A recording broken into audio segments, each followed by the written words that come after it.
There we go. We are live. Yeah. Hello, ladies and gentlemen. Welcome to What's on TV this week with me and Sam and, professional fangirls. Woohoo! Episode 2. We're doing good. We actually made a promise. We made it on this week, despite more complications than you could shake a stick at. This week we are going to be discussing Aftermath off the Sci-Fi Channel, MacGyver off of CBS, Lethal Weapon off of Fox, and Designated Survivor, which I believe was ABC. Is that right? Yeah, ABC. Okay. Home of political dramas. Woohoo! And we'll also be discussing why we're not watching Van Helsing anymore. So if you have not watched any of the following 5 shows, be warned, there be spoilers ahead. Spoilers! Spoilers ahead. My high-tech spoiler warning. We're so high-tech here. We're fancy. We're so high-tech. We're so classy. Indeed.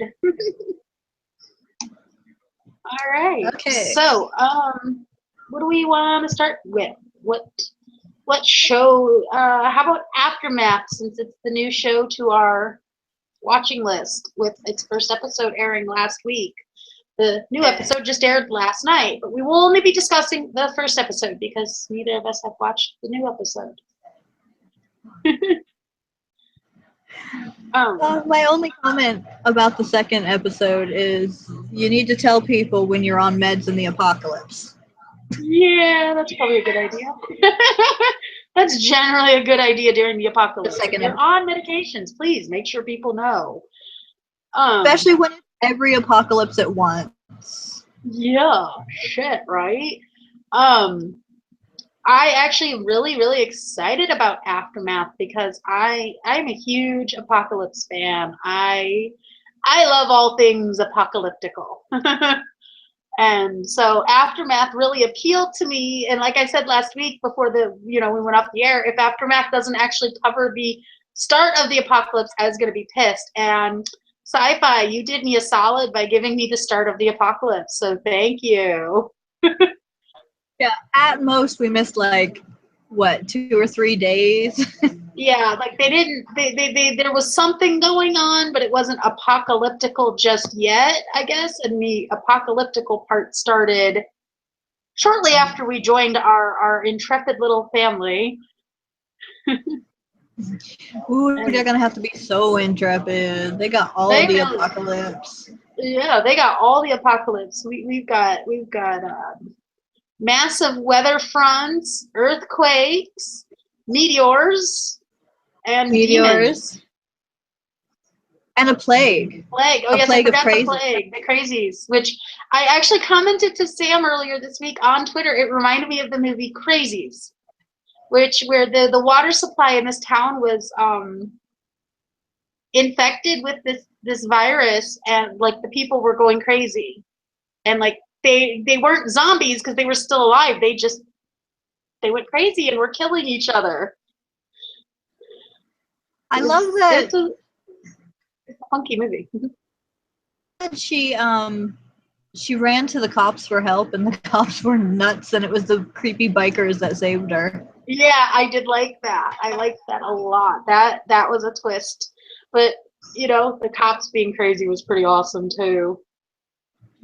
I also love the mom is the tank in the family. The dad is all book learning. Yeah, I caught that the mom was in the Air Force. Yeah. Yeah, so that was oh, this is a twist. Mom's the strong one, dad's kind of the homebody. I rely on books to answer all my questions, not brute force. And apparently he was a professor of religion, archaeology, and myth. Yeah. So I'm guessing we're getting some mythological background, but not the practical skills. Yeah, or not as many practical skills. He's got the smarts, so I guess they'll make a pretty formidable team together. Unfortunately, apparently mom was hiding a gun from the dad because he didn't know there was a gun behind the Bible of all things. Some professor of religion. Right? But the son knew it was there. Yeah, the son knew it was there. And then they have the two daughters who are supposed to be twins, but they must be fraternal because they look nothing alike. Yeah. They gotta be. The one sister, the nerdier sister, I like that she was trying to save the fish. Like, Yeah, that was like, oh. fish fall out of the sky, and she's like, I'm gonna save some. Yeah. Character moment. And then we also had demon possession, which is like, really? Wow, what all are you throwing at these poor people? I wonder how many other apocalypses they can throw in over the course of the season. Right? You know, we got viral, we've got weather, we've got meteorological, astrological, right? That'd be right, astrological. Yeah. Because meteorological would be weather related. We also had earthquakes. There were earthquakes, and they're up in Washington somewhere, so that's not as common as it would be like down here in California for me. Yeah. No, for the last 2 weeks, we've been under an earthquake warning. Well, we're currently under a hurricane warning, so. Yeah. We're gonna wake up to crazies tomorrow. But then we'll have no phones and internet. That does suck. That was the other thing. Their phones have been out like the whole week before leading up to the first episode. And it's not just gone like it would be with an EMP, like it's in and out as the utilities come and go, and that's neat. Yeah, I do like that. I don't think I've seen that before. Yeah, it seemed like the weather phenomenon that they were dealing with was causing issues with their cell phone signals and stuff, and I liked that because that is really, honestly, if there was a massive meteorological weather front that came through, it would mess with the cell phone signals like that. Well, it messes with, like, a regular storm will mess with our Wi-Fi and cable. So, yeah, well, like, when's the last time we had a storm here? This is our second hurricane in a month, though, so. Yeah, I know. That's pretty scary. East Coast. Yeah. But yeah, like normal storms will knock stuff out. So enormous typhoon that can go as far inland as they're talking about living. Yeah, Mr. Hurricane Matthew, who looks like a grinning skull face coming up the coast towards you. A little too into Halloween for my liking, and I never thought I would say that. Seriously. No, I know. It's like, I'm huge on Halloween, but I saw that last night, and I'm like, oh my god. Yeah. I didn't even know that, like, I never watched the news because it's depressing. And I didn't even know it was coming. And then my mom called me yesterday and was like, "There's a hurricane coming on Friday." Mom, it's Tuesday. Right? I was like, oh my god, the huge earthquake they had in Japan, like 6 years ago, the big one, the 7 point, and they had the tsunami afterwards. And they said that the tsunami was going to come to the west coast of America. And it's like 2 a.m, and my mom calls me, and because we lived literally, like, I could walk out my front door, walk maybe 10, 15 feet, and I was on the beach. That's where I lived up in Oregon. And my mom's like, Joy, the tsunami's coming at 2 a.m. She goes, you gotta get out of there. And I just was like, yeah, they said it's not going to be here till 6 a.m. I'll leave at 4:30. And then somebody woke us up at like 5 a.m. banging on the door saying they had evacuated the area. So I'm like, all right, I guess we should go. Higher ground. Yep, loaded up the dogs and the cats and the computers and loaded ourselves up and drove up to a friend's house. She lived up in the hills behind the town we lived in. That's a point, though. Like, in the show where people didn't know what was going on and they didn't take it seriously for a while. Like the first act, they're just like, it's not that bad. I mean, it's weird, Yeah, but oh, it's it'll not that get bad. better. Because that is literally how people would react. It is, Like, because like right now, how many people were missing for 2 months after Hurricane Katrina because they didn't left their houses? And like, yeah, even if they survived and they were fine, they were still completely cut off from everybody. right. And that happens every year in Florida too. Like people just don't leave. They're like, I've been through 78 hurricanes. I'm fine. Yeah, it's like, but I have friends that live down in Florida, but she said they're not being evacuated, but she's got like 3 kids, 6 dogs, a litter of like 8 or 9 puppies. She's a breeder. 8 or 9 puppies right now. And I'm just like, are you ready to get out of there with all of that? And she goes, oh yeah, the crates are all loaded up in the car. I'm not worried about it. And I'm just like, you've got too many lives to be worried about, not to be worried about it. You get like super blasé about stuff that happens all the time. Like Yeah, when we like lived in Japan, when we lived in Japan, like anything less than a 4.5 wouldn't even wake me up. Yeah, well, they wake me up still, but I've only been dealing with them for about 4 years now. But yeah, I don't really get worried unless they're bigger than about a 4.5, and I think we've only had one that was a slightly bit bigger than that since I've lived here. Like if it's just shaking stuff, you're like, fine.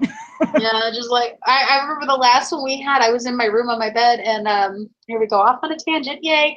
And the cat was laying next to me, and like we just had a little like like literally like 1.2.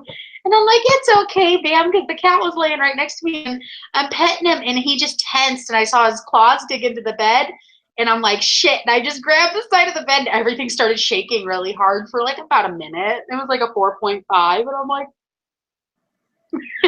yeah. There was, before I moved up here, there was a quake here, and we're like way far from the margins, and there's no fault lines, but there's like fault line or something that runs through the area. Yeah, just like there's one that runs through Illinois. Actually, the one that's in Illinois, this is scary. It's actually worse than the San Andreas Fault that's here in California, but it doesn't go off as frequently as the one here in California does. So that's why more people know about San Andreas. Yeah, so nobody would be prepared. No, we wouldn't. You know, I had been through earthquakes before I moved to California. They were just, what are you doing in the other room? Literal like that. And I would go, what are you doing? Nothing. I'm just sitting here. The Mississippi River Valley is a fault line. Yes. Yes, it is. But the tsunami is one that's not in the show yet. They haven't got to the coast yet. They're not. Well, we don't actually know how close they are to the Washington coast, because the one girl was going to go to Portland, or was she going to go to Seattle? I don't remember. In the second episode, they're trying to get to Seattle. Okay, but Seattle is pretty close to the coast of Washington. It's like on the coast. My friends, I have several friends that live there. Yeah, we may end up seeing tsunamis here soon then. Tsunamis and floods and mudslides. Woot! Let's see it all. Sci-fi, give it all. Right after the first episode, I was trying to tell my sister about the show. And I was like, yeah, there's like all the earth, the things, and like every apocalypse you ever heard of. And she's like, this sounds like a sci-fi channel movie. Yeah, I know. It does. And it doesn't even, it was so well done that it was like, okay, I can believe all this just happened in an hour. The cuts were like well done. It doesn't watch like a sci-fi channel movie, which is amazing because sci-fi is supposed to be getting away from that. Yeah, exactly. And that makes me really happy. This is why I'm like, okay, props to you, sci-fi. You've given me 4 shows now that I can 5 because I always forget about The Expanse because I really need to just rewatch the first season of that show to feel if I actually enjoyed it or not because how sick I was last winter. So it's so hard to keep track of sci-fi shows though because they don't tell you that they exist until a month before they're airing. Yeah, that's the issue. Like, oh, I want to watch this show. Wait, no, I want to watch this show. Oh, okay. Like the show Incorporated is coming out when November. Something like Yeah, that? November or something, and I'm gonna try to check it out, but we'll see. Literally, only just recently found out what it's even about. Yeah, I don't even still know what it's about, so you win there. There was actually an add-on. It's about like governments fell and corporations took over because Sci-Fi Channel really likes dealing with battling corporations. Yeah. Who it looks like he is taken out of the slums and put into the corporation, maybe as an inside guy. Mm-hmm. Or he winds up being recruited as an inside guy after he's in, something like that. Yeah, it might be interesting, but I don't know. So I'll give it a couple episodes like I did with Van Helsing, and we'll see. Good transition. Yeah, so Van Helsing, since we're still talking sci-fi shows, I'm sorry to announce that I myself will not be watching it anymore. I will be removing it from my DVR list because I'm sorry I watched the 3rd episode and I about halfway through had no clue what was going on anymore and decided I really just didn't give a crap. Though I will say I am very, very happy they did turn the Doctor human again. Sweet. Yeah, I was happy about that, but I'm basically done with Van Helsing. Well, like I said last week when I'd only seen one episode, the first episode should have been the second. Yes, I agree. And vice versa. Because that second one was much more interesting. It was, and I really was like, oh, okay, wait, now it might be good because the second episode is interesting. And then the 3rd episode went right back into the, boring post. I love post-apocalyptic stuff, but their post-apocalypse makes no sense. Well, if it was like the first one, like I said, I haven't seen the 3rd one yet, but if it was like the first one, there's a hell of a lot of nothing happening in the post-apocalypse. Yeah. That's like, there was like the whole story is before. Yeah, I want to know more about why all this is happening. Why did the zompires, I'm sorry, I will never call them anything but, why these zompires, you strike 1, 2, and 3, as my mom said. Why are they so invested in getting Vanessa and all that? I want to know that stuff, but they're not giving it to us. And that's pissing me off and it's frustrating me because are these zompires they showed at the beginning of the 2nd episode, still around? Or are they gone? Did they, they were around before the apocalypse, which I want to know how that worked. Yeah, same. And there's 2 different kinds of there's the zompires and then there's like the bored vampire willow vampires. Yeah, bored now. Now. Yeah, I don't know. That's all I could think of with that girl. Yeah. That's basically all I could think about too. It was just, I don't know. The show just jumps all over the place. It makes itself hard to follow. And this last episode, there was too much. It was just too much, and I'm like, okay, I can't. So I'm unfortunately something when we can't follow it because we understand 12 Monkeys fine. Exactly. Time for. If you can follow 12 Monkeys and you can't follow Van Helsing, there is something wrong with your show, not the watchers. Yeah. So. But also, we have really high standards now because of 12 Monkeys. Yeah, we kind of do. That is true. We have very high standards because 12 Monkeys, but 12 Monkeys is awesome television, so. That writer's room has ruined us for all other shows. It really, really has. Thank you guys. We love you.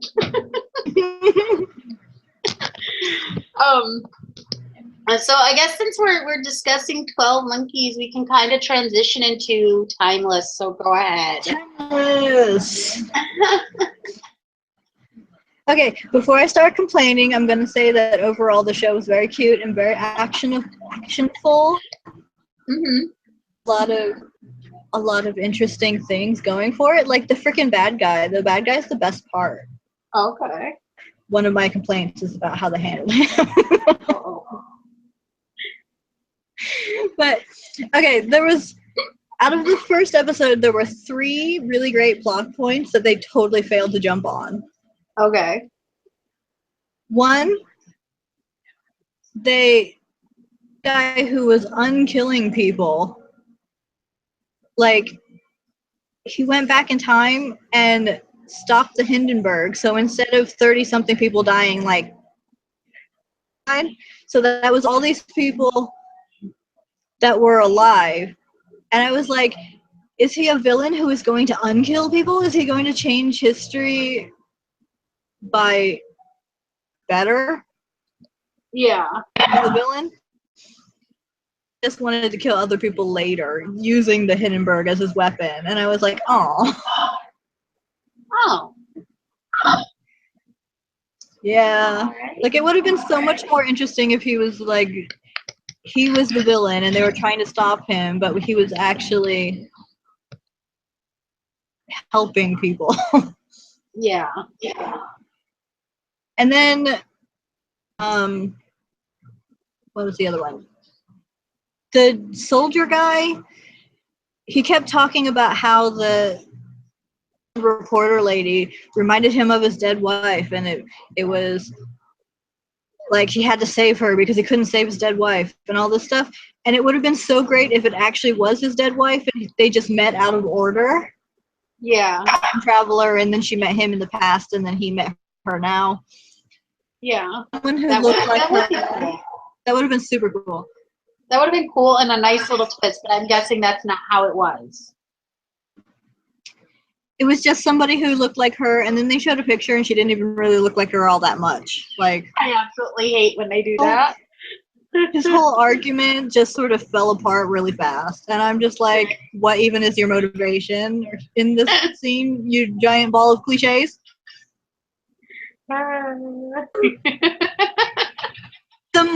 The more guys on TV fall for someone because it reminds them of their dead wife. That's like the stupidest cliche. It's like, okay, so do you love me for me, or do you love me because I look like your former dead wife? Exactly. Yeah, I don't like that at all. It's weird. If it happened once or twice, you'd be like, oh, okay, whatever. But it happens a lot on TV. Lately, yeah, it does. I agree. And then the last thing was my last complaint was like because like they made a point of the fact that the guy broke in and stole the thing and they weren't prepared, so they had to send the junkie prototype after them with the wrong era clothes on because they were trying to blend in but not to, like, they didn't have time to make it accurate. Yeah. So like she pointed out that there was no such thing as underwire bras back then. Later they're in jail and they need something to like jimmy a lock, and it was not her who remembered. Oh, of course not. Like, she specifically pointed out the thing about bras. They wrote it so that the stranger guys goes, give me your bra, rather than can I have that underwire out of your bra, or her going, underwire. Here, yeah, you did. Yeah, and then like she takes the bra off entirely, which is unnecessary. She could have just popped out the underwire. Right. And she does it by taking her whole shirt off in a room full of guys who doesn't know. Exactly. What woman does that? What woman does that in a house where they're alone? It's like unclip, whip it out under the shirt, you know? Exactly. It's like that. And it could have been a great moment. It could have been a great moment for her to be useful in something other than book learning, because she was brought on because she was like, she knows history. Super She's smart. a history fangirl. Great moment to like be resourceful also. Yeah. Totally missed that. Yeah, it sounds like they're trying to make her not such a vital part of the team. That's how that feels to me, that description you just gave me. It's like, but she's like the main character. She's the one we meet first. She's the first one that has a name. And the bad guy specifically points out that she was picked for a reason that nobody has explained yet. oh, okay. The bad guy has future knowledge or knowledge from another different timeline or something. Like, he knows more than everybody else does. Dropping cryptic hints, saying that she's super important. Yeah. Character moment was totally. But like, if she learns in future episodes how to be more useful, that would be fine. Maybe it was just that. But in this episode, in that moment, I was like, this was written by a dude, wasn't it? Oh yeah, totally written by a dude, because no woman on the face of the planet is going to take off her shirt to take off her bra in front of a bunch of men she doesn't know. Especially if all you need is the underwire. Just pop that shit out. Yeah, right? It's like, hold on. There you go. Because how many times has my underwire broke and then popped right out of the bra? Exactly. Like, on their own, you just push on it and it will pop through, and then you don't even have to take anything off, and it's much faster too. That was written by a dude who had like high school fantasies going on right there. Yeah. But like, but on the other hand, there's also Rufus, the scientist, is the best thing about the show. Okay. Like, he's snarky, and he's pointing out whenever they're all being crazy, which is good to have around because they're always being crazy. I honestly, the way I feel towards NBC after their snarky ass tweet at me, if I could find a way to watch Timeless without having to give NBC viewership, I would, but I can't of this right now, so I won't. Sorry. Oh, they're getting. I feel like they pissed me off, and they're still promoting Timeless on Sci-Fi, and then they pissed me off even more the other night because whatever night Timeless comes on, isn't it Tuesday night? It was yesterday. Yeah. Was it yesterday? Okay. The 12 Monkeys at Sci-Fi Twitter was promoting Timeless. But ain't nobody promote 12 Monkeys. I know, and I'm like, that is not fair. That is bullshit, and you know it.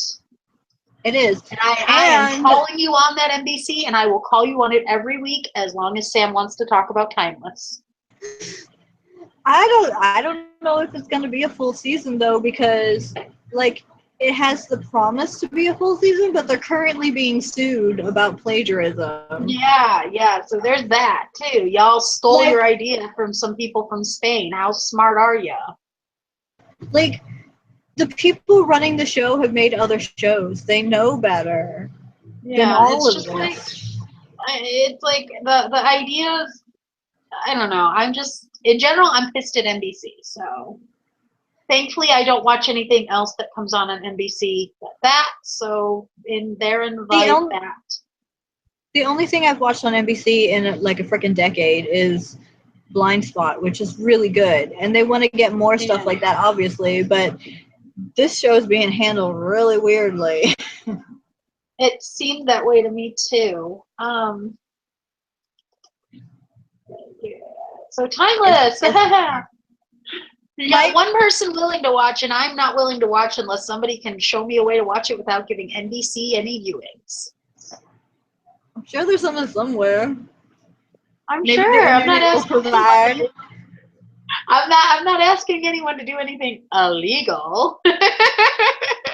I don't do that anymore. I'm a good girl now. No, I'm a good girl too.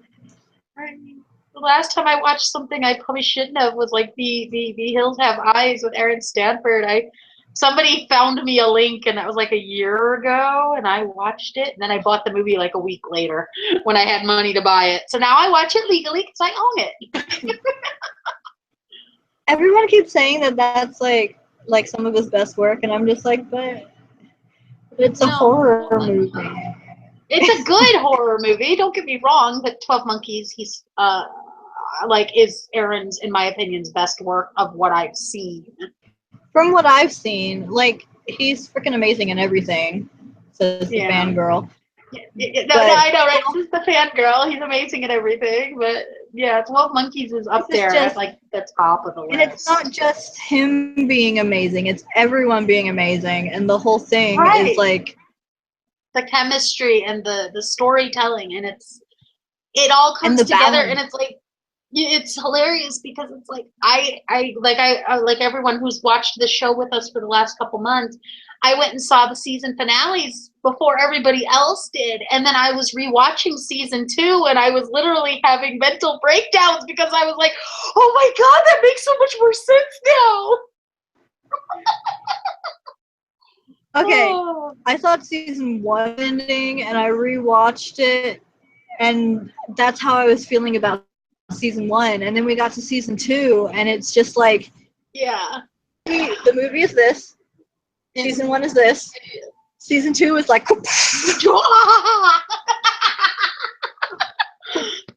exactly. Yeah, it's just like Terry and his writers, Sean and everybody else. You guys are just amazing, and I can't wait to see what the surprises Terry is going on about on Twitter. It's killing me because, like, literally, he said it this morning or last night. He said, "There's a surprise coming soon, blah, blah, blah, hashtag season 3, 12 Monkeys." And I'm like, waiting. And then I checked again this morning, and it had been 18 hours, and there's still nothing. And I'm like, come on, Terry. He's so mean to us. He is, but I adore him at the same time. I want to hug him. I know. I want to hug him too, to be honest. I hope to get that chance at some point. So before we start tangenting about 12 Monkeys, because it's a very easy show to talk about. Let me just put it that way. We're literally going to have to do like a show completely dedicated to 12 Monkeys next season. Because I don't think we'll be able to like cram other shows in around each episode of 12 Monkeys. Well, that's how we started. Our original The original premises was just 12 Monkeys every week. Thank you, Danny, for that. You know, she got us started. It's true. It's very true. Let's go ahead. How about MacGyver? MacGyver? Did we watch MacGyver already? Finally demand this morning. Like, they are not doing a very good job of keeping me up on my on-demand on any channel this season. I was really pissed last week with Designated Survivor because I can't watch it on Wednesday nights because I'm already recording like 5 shows. Well, and so I was like, everybody's always harping about ratings, and ratings count night of 3 days and 7 days. So why are you going to wait 8 days to put your damn show up?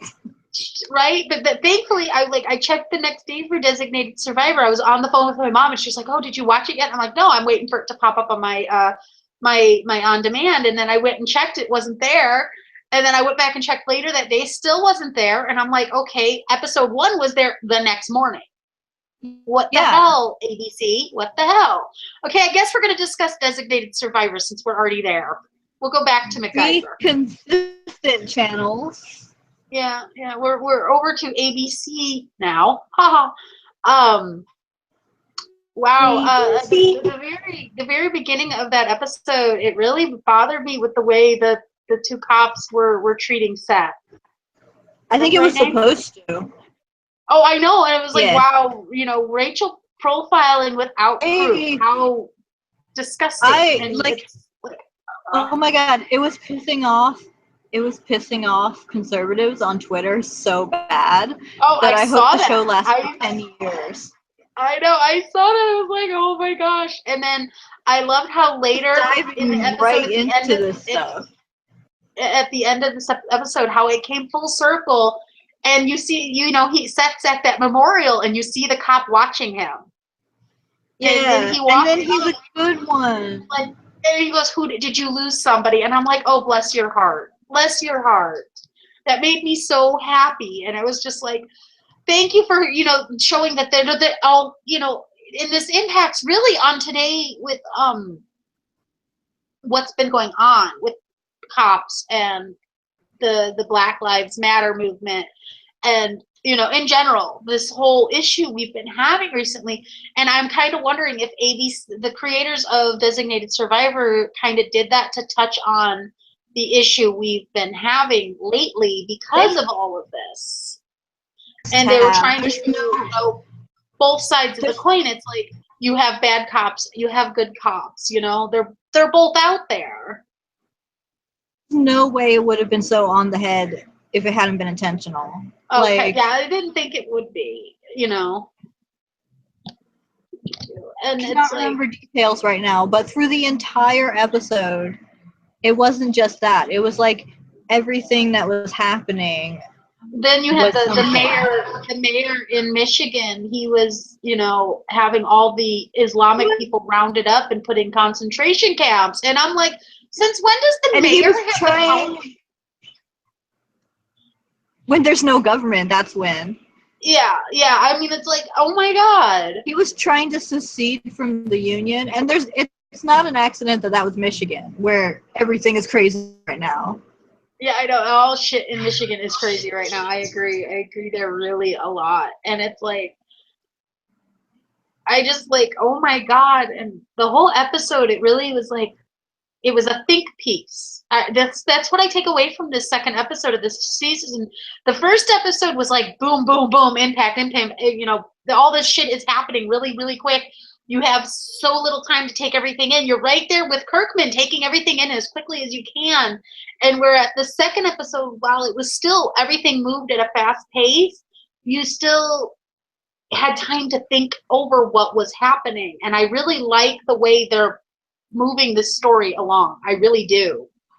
Yeah, and I like how they're not pulling punches. They're like, if the country was in this amount of crisis, all the other crises would just get worse. Yes, they would. It's exactly true, because as human nature takes us, we are opportunistic. And there's no government, so those people in power who are like, I don't have to answer to anybody right now, I'm going to go lock up all these people I think are evil.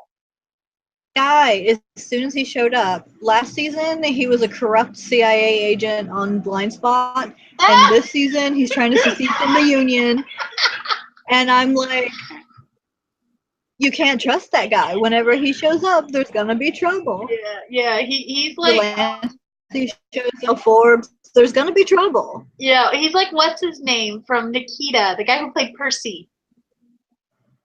Xander Berkeley. Thank you, Xander Berkeley. Yeah, because he shows up. Yeah, obviously he's total asshole in Nikita, and then he was like a total asshole in 12 Monkeys, and then we have him in the first season of Zoo, and he's a total asshole who won't listen to anybody there too. I hear he's a really nice guy in person. Thanks to a friend on Facebook, I will be power watching season 2 as soon as I have time, because I was informed that things did not go down the way I thought they did. Good. It's always nice when you think a show is going to be disappointing and then it's not disappointing. That's like the best thing. Well, I love Billy Burke, and I was like, oh, a new show with Billy Burke, and I watched all of season 1 in like a week. Not even a week. It was like 3 days. And then I was sitting on Twitter literally, and somebody yelled out, blah, blah, blah, died, because I don't want to spoil. So that kind of technically was a spoiler. And I was like, well, I guess I'm done with this show, because I was literally only watching for, Billy Burke. And then somebody else was discussing it on Facebook. So I was like, can you please private message me? I have a question about the show. And they're like, sure, what's up? And I'm like, did Billy Burke's character die in Zoo? And she's like, well, they said he wasn't dead at the end of the episode. His daughter says she knows where he is. And I'm like, okay, well, I'll give it a chance then. I'll wait and see what happens. See if I can get through season 2 before season 3 starts. Yeah. Yeah. But back on Designated Survivor. Sorry. we have a survivor. Like they found somebody at the end of the episode. So it's probably going to be not Nikita's missing boyfriend, right? No, it probably won't be Michael. Sorry, had to do it. If it was Nikita, it might be, but he's busy battling witches or something. Yeah, or he's on Salem or something, isn't he? Yeah, I haven't seen Salem yet, so I don't know if he's I know. I need to like sit and power watch that at some point too, but I haven't gotten around to it. It's on my because like it kind of has that gratuitous weird feel that put me off of American Horror Story, and I can't tell if it's actually like that or if that's just how they're selling it. Yeah, I don't know. I've never watched it. See, I like American Horror Story. Story is gross for no reason. Yeah, I agree. It can be gross for no reason.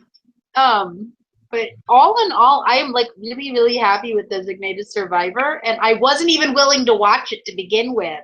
But like I know, my mom and me, we have a lot of the same tastes in TV shows.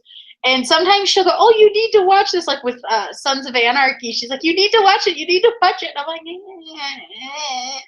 and then I power watched it on Netflix once all the seasons were on Netflix, and I'm just like, why didn't I watch this when it was on TV?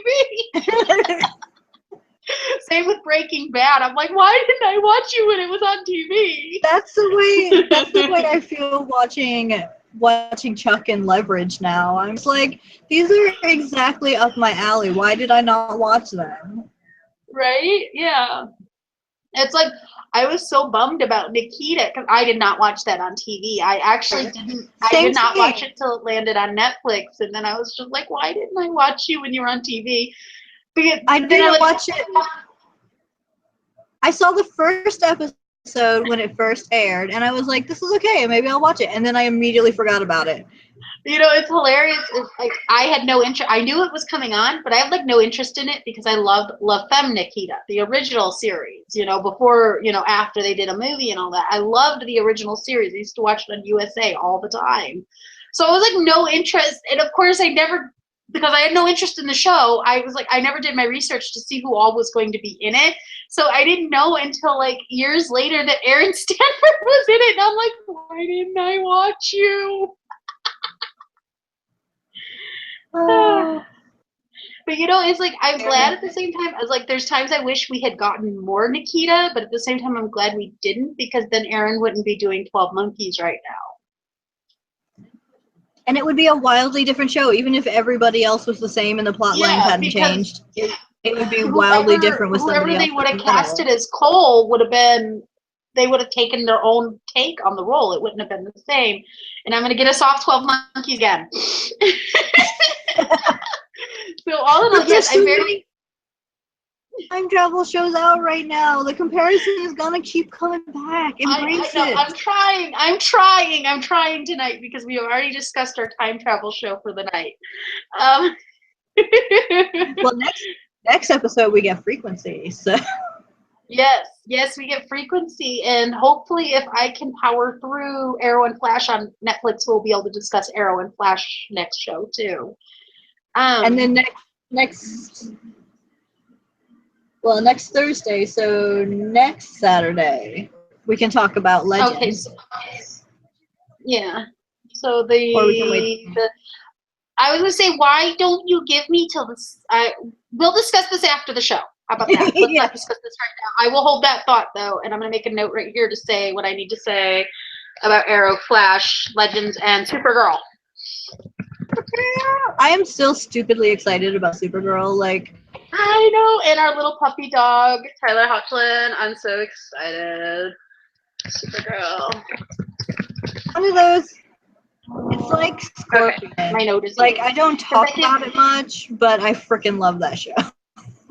Oh, I know. I was like, if it hadn't been on CBS, that was my whole issue. Is I really have not watched CBS TV in years, and now all of a sudden, all this good stuff is coming out on CBS. Well, not all of a sudden, because Criminal Minds has been around for 12 years, but you know what I'm saying. See, CBS, out of all the channels, CBS has the most clear follow, and it works for me. So I've watched a lot of their shows over Yeah. time. Yeah. So we're still discussing CBS. I guess we can move on to MacGyver, and I'm gonna fangirl squeal over Amy Acker. I know. We had Amy Acker. I was so happy. They showed the girl's picture, and everyone was like, "Oh no, it's your ex-girlfriend." And I was going in real life. I was going, "Oh no, it's Amy Acker." My first thought when they showed her, they're like, "Oh, it's Jack's ex," blah blah blah, and I'm just like, "She's evil." My first thought, she's evil. She's not actually being held hostage. They did that already with MacGyver's ex in the first episode. That would have been too much.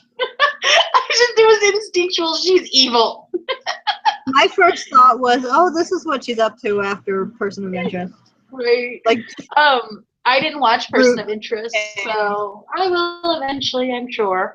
My other comment I overhear is Mac has not gotten over his man pain yet. No. And everyone is telling him that he needs to, so it's okay. Because we don't have to tell him he needs to, because people in the show were going, "Dude, you need to suck it up." Yeah, suck it up, dude. We know your girlfriend was evil. Get over it. I still want to know what her group is about. Like, this group that she's working for, what is that about? I'm very interested. And it's like, I was like, wait, did I miss something somewhere? Because when did Nikki escape in the first episode? Because they had her cornered in the plane. So did she escape they had between her episodes? In a car. No, right at the very end of the first episode, she was in the car on the way to wherever they take prisoners. Mm-hmm. And they went under a tunnel, and it got dark, and when they came out, she was gone. Oh, okay, yeah, I remember that now. Okay, yes. Using the hairpin trick that MacGyver taught her. Yeah, I remember that now. And yeah, it's like every little thing they did in this episode, and I get it. They're trying to explain that, oh, you know, Mac loved her. She was the love of his life, and blah blah blah, and all that. But it's just like everything he was doing, they were doing little flashback memories of him and Nikki, and it was just like, stop. I just like pre-established relationships, especially when a show is this new and you don't even know who they are very well. Yeah. Like, if I'm gonna be on board with a relationship, it's better if you take me along the path to the relationship. Right. I get that, but it just seemed like they overdid it in the second episode with his little flashback memory monologue. Well, that's what I'm saying. Like, they were doing flashbacks instead of telling us how it was, because they're not falling in love currently. They're just telling us, no, see, he is in love. And that I don't like being told. I like being shown. That's why I don't like pre-existing relationships in a show. The other thing is, like, that's the only other issue so far I've really seriously had with MacGyver, so it gets another week out of me because I've only had one serious issue, is they killed Nikki in the first episode.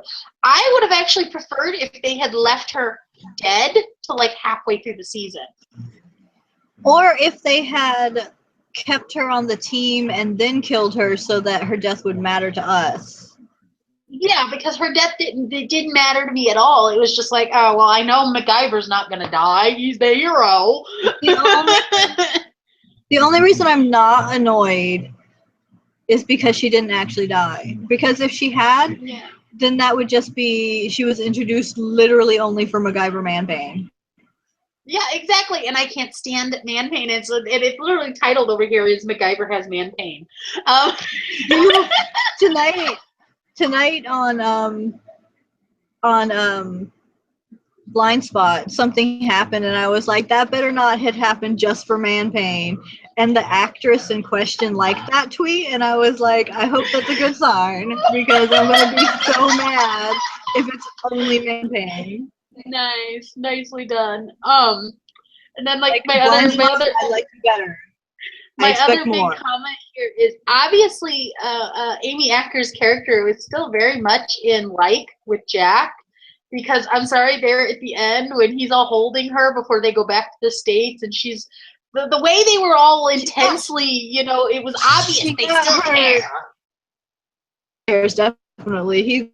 He was talking about how this is his second chance. And then she had a boyfriend who looked exactly like Jack. Please tell me I was not seeing things. No, he does look exactly like him, but like the generic version, the safer one. He's the Jack Light. He's the Jack Light. And then tucked in, and his hair is not a mess. It was all in all, it was a very good episode. It was enjoyable, well paced. I didn't feel like I was being left behind because things were too complicated. I'm hoping that they keep introducing people, and I'm hoping that they keep them around. Like I hope not on the team, like maybe having Amy Acker showing up randomly here and there to cause Jack to have his little moments of longing. I love you. Why can't I have you? I like that. I actually like that. It felt if like they're going to go all the way to them having a proper relationship again, she better be a main character on the show, though, because off-screen girlfriends are almost as boring as pre-existing girlfriends. Yeah, Criminal Minds. Girlfriends, yes.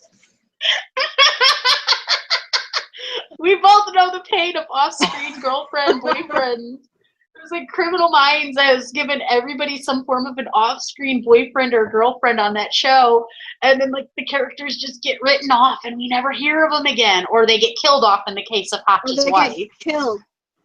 Yeah. You gotta be a main character, gonna date a main character, or else you're expendable, and then that means you only exist for plot. You're not there for yourself. You're not a character. You are a plot device. Goodbye. So yeah, I'd be happy if Amy Acker stuck around. I would be happy if Amy Acker stuck around. Maybe not like full time the first season, but if it gets a second season, kind of give her more of a prominent role. Well, that's how she was in Person of Interest. Like she showed up once, and then sometime later she came back, and then by the end of the series she was the main character. Well, it's like we touch on like Burkoff on Nikita. Even the writers said he was only supposed to be in the first season, but people liked what little he did in season 1 so damn much they wrote him into the second season. Because how could you not? That show would have been so boring without Burkoff. Seriously, it would have been. Maybe not boring, but a hell of a lot more serious and dire. Probably would not have made it to a 4th season without Burkoff there to lighten the mood now and again. Especially since in the second season he literally bankrolled them. Yeah, and he literally owned the show after the first season, so it wasn't Nikita anymore. That show was Burkoff. Nikita.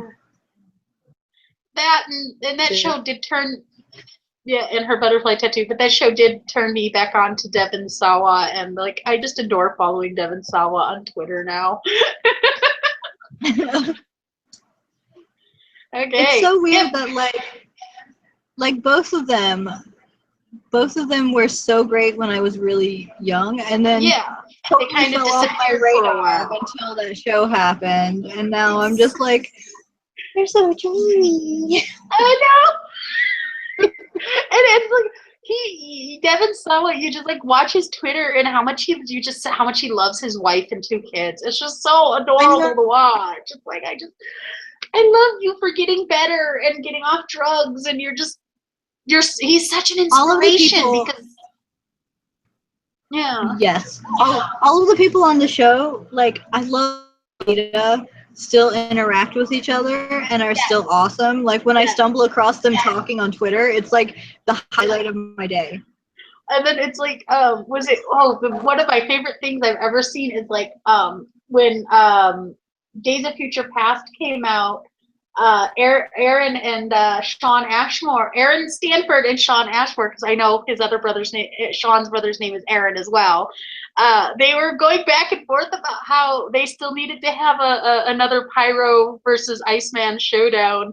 And it was just like the cutest thing ever. And I saved it. I have it on a computer somewhere. I have the whole conversation between the two of them saved somewhere.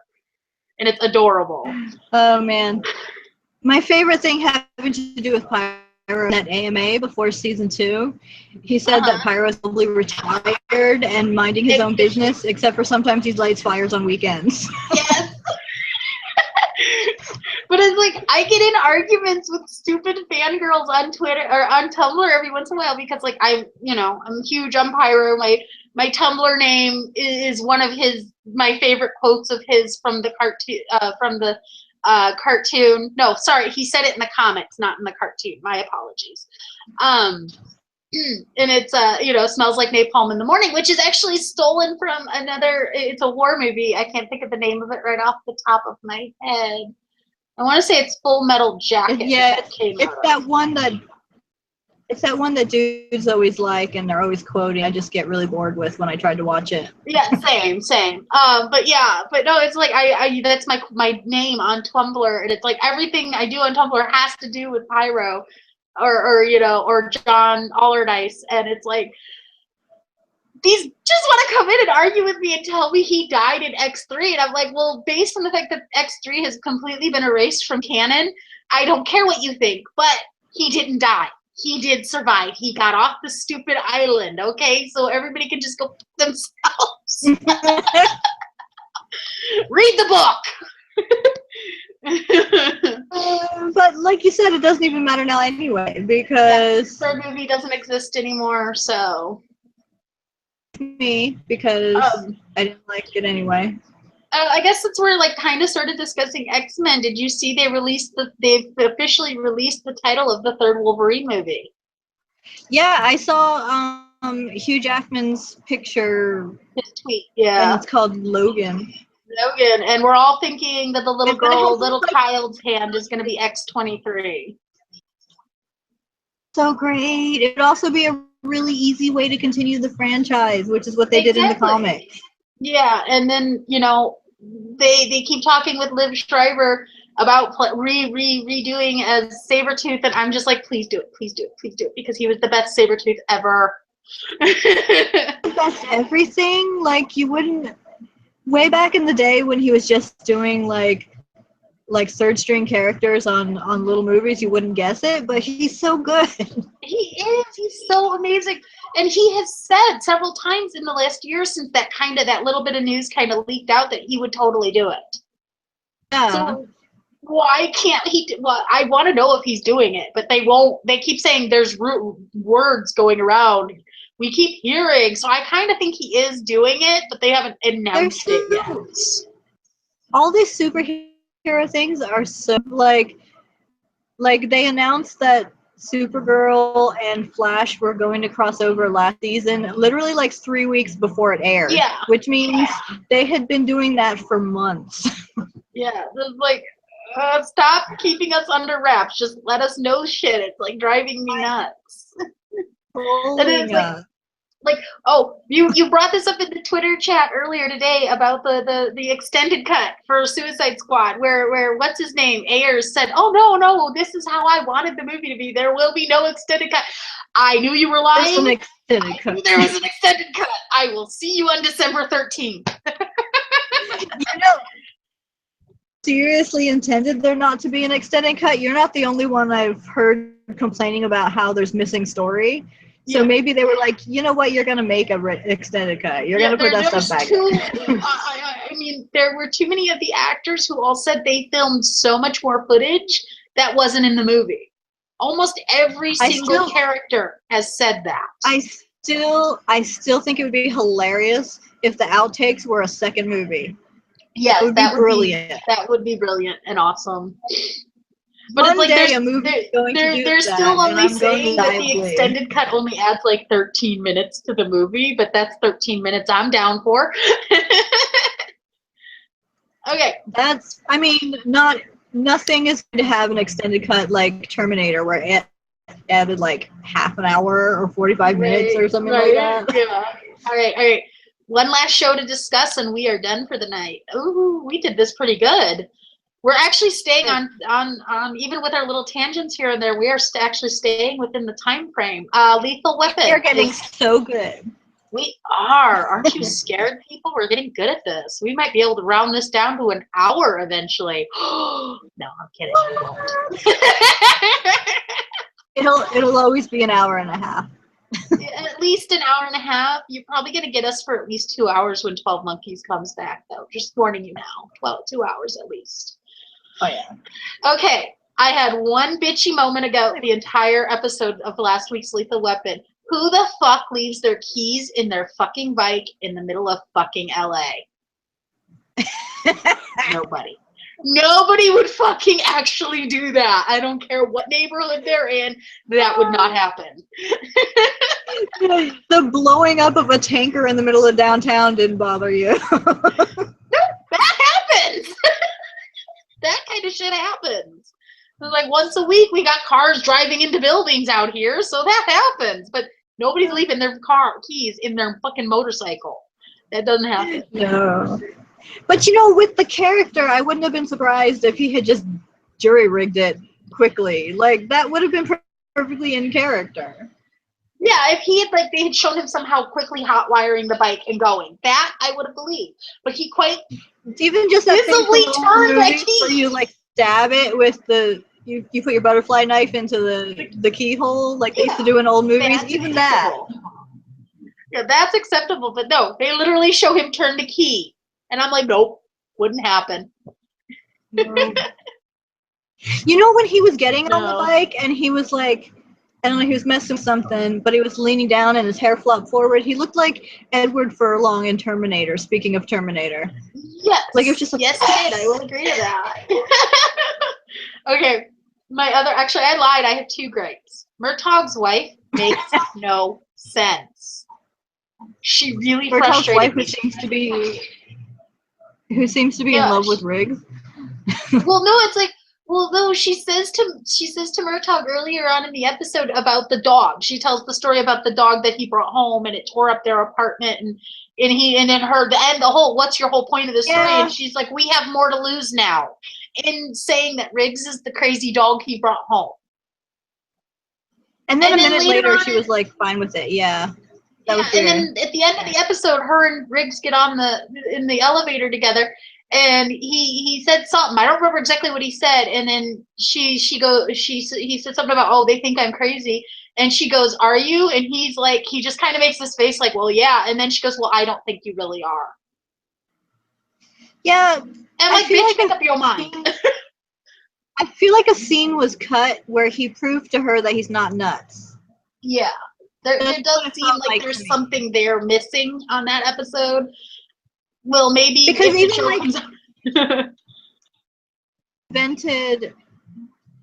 it was invented just to cause drama, because in the first episode she had a problem with him. She was like, she saw that he was damaged and she saw that he needed a family. And she took him in because she was like, no. Like, now that I'm actually sitting here and I'm thinking about it, the story about the dog, and then her telling Riggs he wasn't crazy at the end of this episode. In the middle of the episode, Murtaugh did tell her he lost his wife and child. So maybe that's what changed her tune a little bit. Maybe she's like, okay, maybe he's not the loose cannon I think he is. He's this person who's hurting and he needs support and love and, family. But she still made no sense. That's true. It just seemed like weird. One more beat from her, maybe. Yeah. It just because she's just sort of like walking in and out of scenes. Mm-hmm. And doesn't really get much story of her own yet. And what does she do for a job that had her in the police department to overhear Murtaugh's story? That's what I was wondering. Have we? Because I think she's a didn't he call her prosecutor in that episode? I think you're right. Yeah, because she's like, I remember in the movie she wrote books or something. Yeah, like she had totally totally ordinary job in the first one, in the movies. Yeah, she was like a romance novelist or something, because I remember them making jokes about it. You know, that's something I'm missing in the show. They're not picking on him for what his family does. Yeah, it's exactly like his family's a little too down to earth, so there's not as much picking on them as there was in the movies. But I guess because that was the norm in the movies in the 80s and 90s to pick on the straight cops family. I guess. Yeah, I don't know. Okay. I'm still hoping they're gonna go with the older daughter being an actress, because it would be. Yeah. And they're still in LA, so it would work. Yeah. But man, though, Riggs is just like, he's made of feels. I cannot. He's a puppy I cannot dog. avoid it. Protected. He is he is another one of my precious Cinnamorals, and I will protect him with everything I have as long as this show runs. Fox, you've won me over. Don't kill me. Don't kill me. Will. I know, they probably will, because it's a good show, and they never keep the good shows. On the other hand, it's not sci-fi. Yeah, sci-fi! Do me a solid. Keep the good shows. Get rid of the stupid ones. Like, Fox just has a really bad track record with science fiction. Like, It really does. They cannot. They keep buying it, but they won't commit to it. Like, the last time they committed was Fringe, wasn't it? Forever ago? And then before that, it was the X-Files. Which was even more freaking forever ago. It's 20-something years since the first episode. Oh my god, don't make me feel so old. Right, though? That's like the other day, my mom's like, holy god, your sister's gonna be 40 this year, or next year. Next year? Yeah, next year. Sarah, my sister will be 40. And I'm like, shh, I'm not gonna be 35.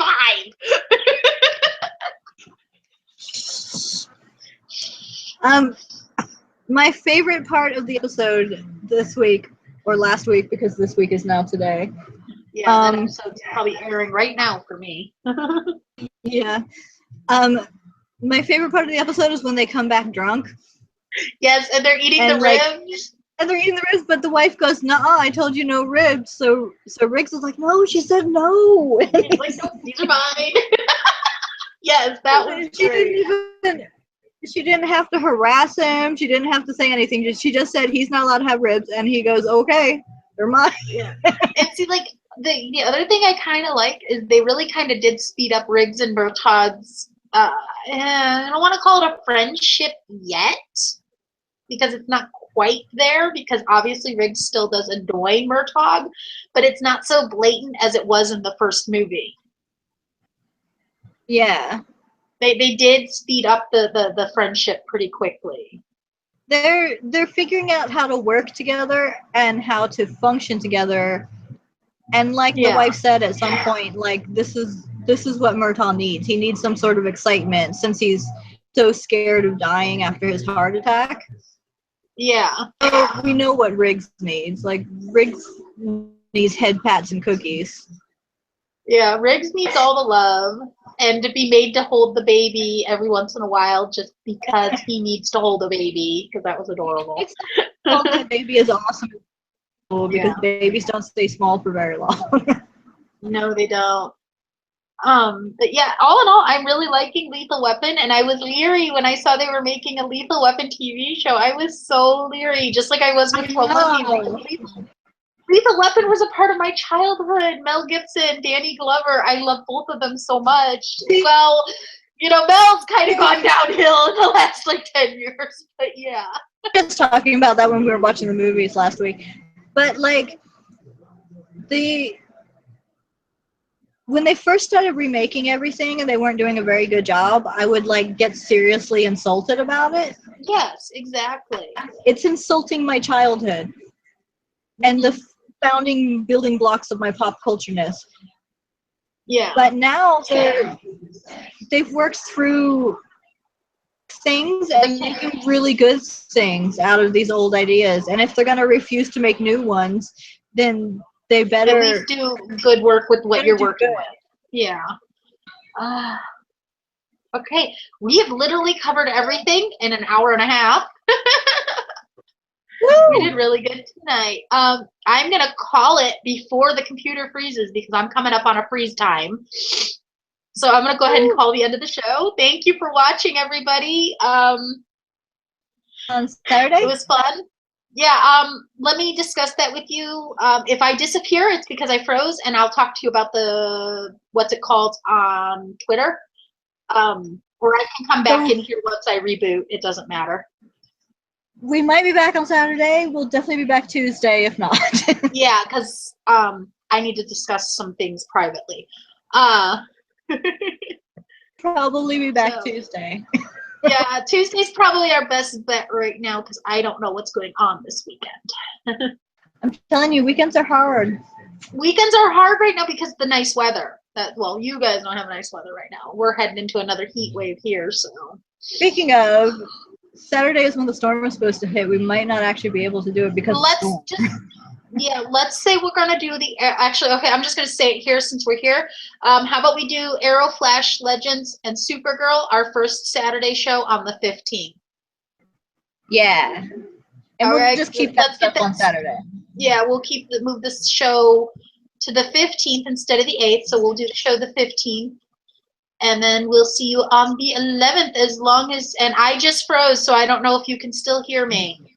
I can still hear you. Okay, I just froze, so I'm going to call it so I can shut the computer down before it completely locks up. Bye, everybody. Thanks for turning in this week. We'll see you Tuesday. Bye-bye.